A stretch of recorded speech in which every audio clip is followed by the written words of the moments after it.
नमस्कृत्य नरं चैव नरोत्तमं देवीं सरस्वतीं व्यासं ततो जयमुदीरयेत्। ओम नमो भगवते वासुदेवाय, ओम नमः पितामहाय, ओम नमः प्रजापतिभ्यः, ओम नमः कृष्णद्वैपायनाय, ओम नमः सर्वविघ्नविनायकेभ्यः।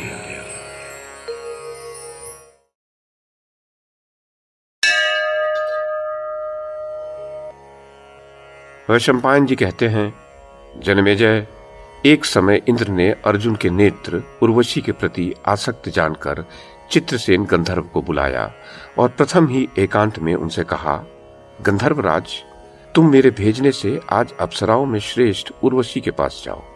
तुम्हें वहां भेजने का उद्देश्य ये है कि उर्वशी अर्जुन की सेवा में उपस्थित हो। जैसे अस्त्र विद्या सीख लेने के पश्चात अर्जुन को मेरी आज्ञा से तुमने संगीत विद्या द्वारा सम्मानित किया है, उसी प्रकार वे स्त्री संग में विशारद हो सकें, ऐसा प्रयत्न करो। जनमेजय, इंद्र के इस प्रकार कहने पर तथास्तु कहकर गंधर्वराज चित्रसेन सुंदरी अप्सरा उर्वशी के पास गए। उससे मिलकर वे बहुत प्रसन्न हुए। उर्वशी ने चित्रसेन को आया जान स्वागत पूर्वक उनका सत्कार किया। तब वे बोले, सुश्रुणी, तुम्हें ज्ञात होना चाहिए कि स्वर्ग के एकमात्र सम्राट इंद्र ने, जो तुम्हारे कृपा प्रसाद का अभिनंदन करते हैं, मुझे तुम्हारे पास भेजा है। उन्हीं की आज्ञा से मैं यहाँ आया हूँ। सुंदरी, वीरवर अर्जुन को तुम अच्छी तरह जानती हो। उन्हें स्वर्ग में आने का फल अवश्य मिलना चाहिए। तुम देवराज की आज्ञा के अनुसार आज अर्जुन के चरणों के समीप जाओ। कल्याणी, तुम ऐसा प्रयत्न करो जिससे कुंती कुमार धनंजय तुम पर प्रसन्न हो।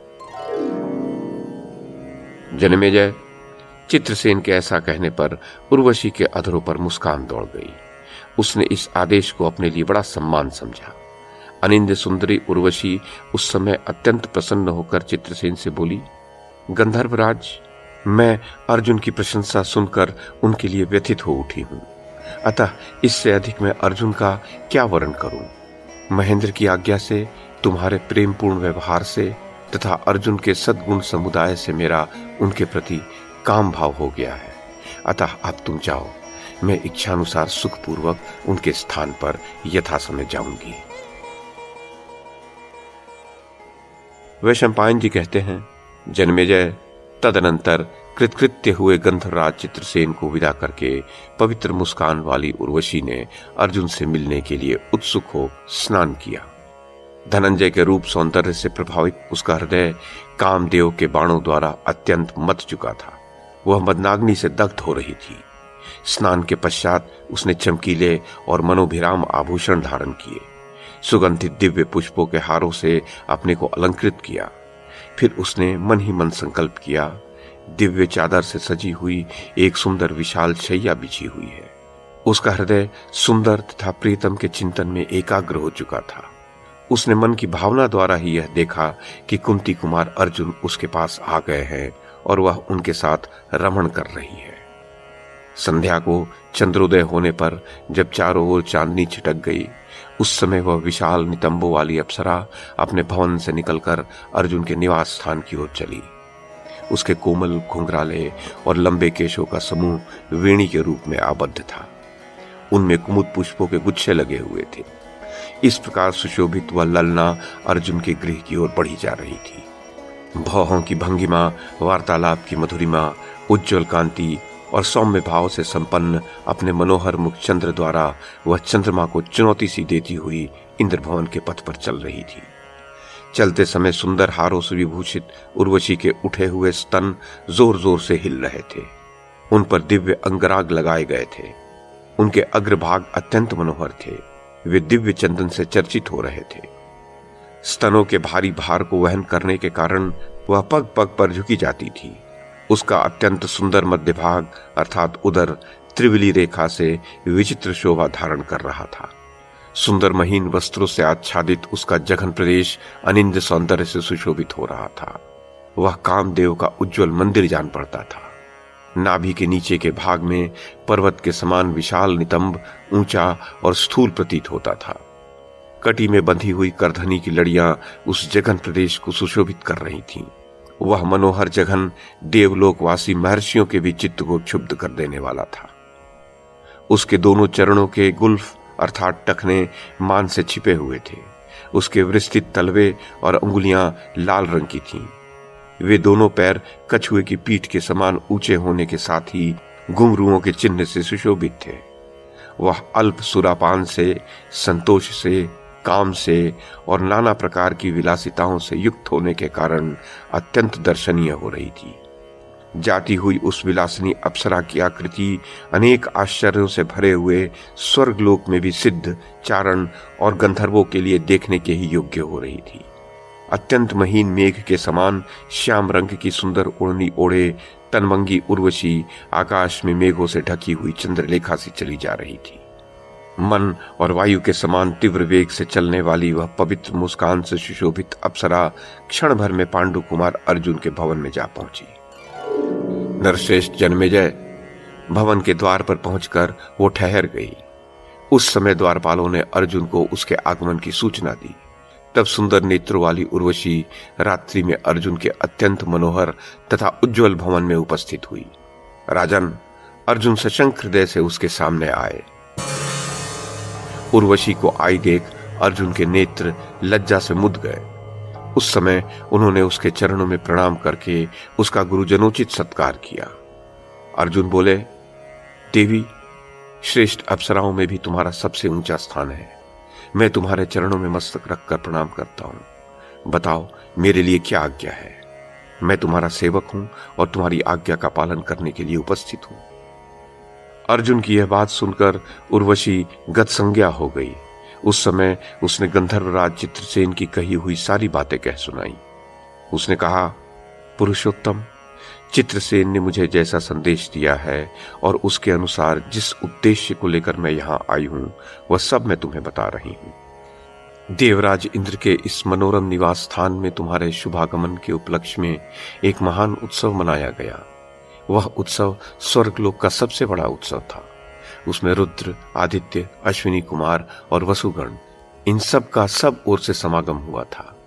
नरश्रेष्ठ, महर्षि समुदाय, राजर्षि प्रवर, सिद्ध, चारण, यक्ष तथा बड़े बड़े नाग, ये सभी अपने पद, सम्मान और प्रभाव के अनुसार योग्य आसनों पर बैठे थे। उन सबके शरीर अग्नि, चंद्रमा और सूर्य के समान तेजस्वी थे और वे समस्त देवता अपनी अद्भुत समृद्धि से प्रकाशित हो रहे थे। विशाल नेत्रों वाले इंद्र कुमार, उस समय गंधर्वों द्वारा अनेक वीणाएं बजाई जा रही थीं। दिव्य मनोरम संगीत छिड़ा हुआ था और सभी प्रमुख अप्सराएं नृत्य कर रही थीं। कुरुकुल नंदन पार्थ, उस समय तुम मेरी ओर निर्निमेष नयनों से निहार रहे थे। देवसभा में जब उस महोत्सव की समाप्ति हुई तब तुम्हारे पिता की आज्ञा लेकर सब देवता अपने अपने भवन को चले गए। शत्रुदमन, इसी प्रकार तुम्हारे पिता से विदा लेकर सभी प्रमुख अप्सराएं तथा दूसरी साधारण अप्सराएं भी अपने अपने घर को चली गई। तदनंतर देवराज इंद्र का संदेश लेकर गंधर्व प्रवर चित्रसेन मेरे पास आए और बोले, वरवर्णिनी, देवेश्वर इंद्र ने तुम्हारे लिए एक संदेश देकर मुझे भेजा है। तुम उसे सुनकर महेंद्र का, मेरा तथा अपना भी प्रिय कार्य करो। सुश्रुणी, जो संग्राम में इंद्र के समान पराक्रमी और उदारता आदि गुणों से सदा संपन्न है, उस कुंती नंदन अर्जुन की सेवा तुम स्वीकार करो। इस प्रकार चित्रसेन ने मुझसे कहा था। अनग, शत्रुदमन, तदनंतर चित्रसेन और तुम्हारे पिता की आज्ञा शिरोधार्य करके मैं तुम्हारी सेवा के लिए तुम्हारे पास आई हूं। तुम्हारे गुणों ने मेरे चित्त को अपनी ओर खींच लिया है। मैं कामदेव के वश में हो गई हूं। वीर, मेरे हृदय में भी चिरकाल से यह मनोरथ चला आ रहा था। वैशंपायन जी कहते हैं, जन्मेजय, स्वर्गलोक में उर्वशी की यह बात सुनकर अर्जुन अत्यंत लज्जा से गड़ गए और अपने हाथों से दोनों कान बंद करते हुए बोले, सौभाग्यशालिनी भावनी, तुम जैसी बात कह रही हो उसे सुनना भी मेरे लिए बड़े दुख की बात है। वरानने, निश्चय तुम मेरी दृष्टि में गुरु पत्नियों के समान पूजनीय हो। कल्याणी, मेरे लिए जैसी महाभागा कुंती और इंद्राणी शची हैं, वैसे ही तुम भी हो। इस विषय में कोई अन्यथा विचार नहीं करना चाहिए। शुभे, पवित्र मुस्कान वाली उर्वशी, मैंने जो उस समय सभा में तुम्हारी ओर एकटक दृष्टि से देखा था उसका एक विशेष कारण था। उसे सत्य बताता हूं, सुनो। मैंने मन में कहा था ये आनंदमयी उर्वशी ही पुरुवंश की जननी है। उर्वशी, ऐसा समझकर मेरे नेत्र खिल उठे और इस पूज्य भाव को लेकर ही मैंने तुम्हें वहां देखा था। कल्याणमयी अप्सरा, तुम मेरे विषय में कोई अन्यथा भाव मन में न लाओ। तुम मेरे वंश की वृद्धि करने वाली हो, अतः गुरु से भी अधिक गौरवशालिनी हो। जन्मेजय, उर्वशी ने कहा, वीर देवराज नंदन, हम सब अप्सराएं स्वर्गवासियों के लिए अनावृत हैं। हमारा किसी के साथ कोई पर्दा नहीं है, अतः तुम मुझे गुरुजन के स्थान पर नियुक्त न करो। पुरुवंश के कितने ही पोते नाती तपस्या करके यहाँ आते हैं और वे हम सब अप्सराओं के साथ रमण करते हैं। इसमें उनका कोई अपराध नहीं समझा जाता। मानद, मुझ पर प्रसन्न हो। मैं काम वेदना से पीड़ित हूं, मेरा त्याग न करो। मैं तुम्हारी भक्त हूं और मदनाग्नि से दग्ध हो रही हूं, अतः मुझे अंगीकार करो। अर्जुन ने कहा, वरारोहे, आनंदिते, मैं तुमसे जो कुछ कहता हूं मेरे उस सत्य वचन को सुनो। ये दिशा, विदिशा तथा उनकी अधिष्ठात्री देवियां भी सुन लें। अनघे, मेरी दृष्टि में कुंती, माद्री और शची का जो स्थान है वही तुम्हारा भी है। तुम पुरुवंश की जननी होने के कारण आज मेरे लिए परम गुरु स्वरूप हो। वरवर्णिनी, मैं तुम्हारे चरणों में मस्तक रखकर तुम्हारी शरण में आया हूं। तुम लौट जाओ। मेरी दृष्टि में तुम माता के समान पूजनीय हो और तुम्हें मुझे पुत्र के समान मानकर मेरी रक्षा करनी चाहिए। वैशंपायन जी कहते हैं, जन्मेजय, कुंती कुमार अर्जुन के ऐसा कहने पर उर्वशी क्रोध से व्याकुल हो उठी। उसका शरीर कांपने लगा और भौहें टेढ़ी हो गई।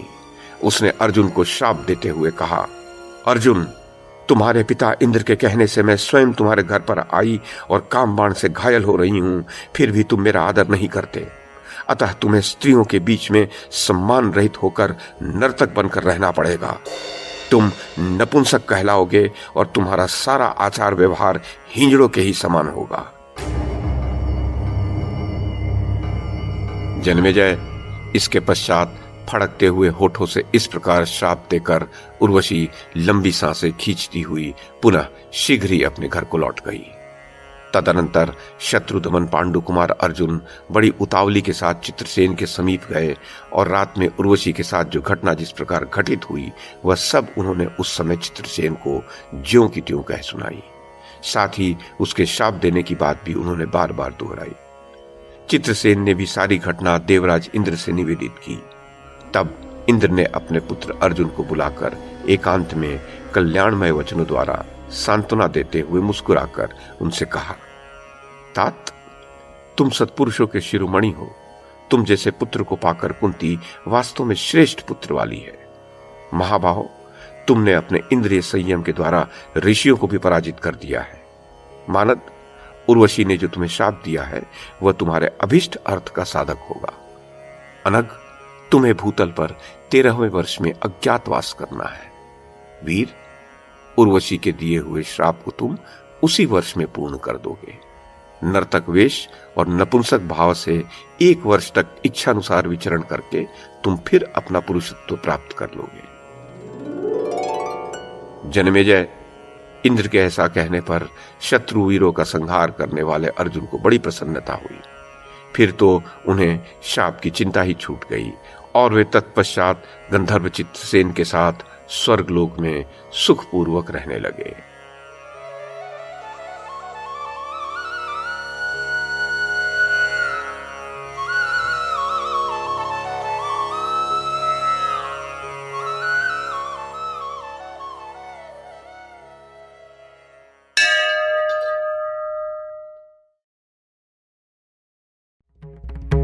YouTube के माध्यम से महाभारत की कथा को एक श्रृंखला के रूप में प्रस्तुत करने का हमारा ये प्रयास यदि आपको सराहनीय लगा हो तो कृपया इस कड़ी को लाइक और शेयर करें, चैनल को सब्सक्राइब करें और बेल आइकन को दबाएं। साथ में अन्य लोगों को भी देखने के लिए प्रेरित करें। धन्यवाद और नमस्कार।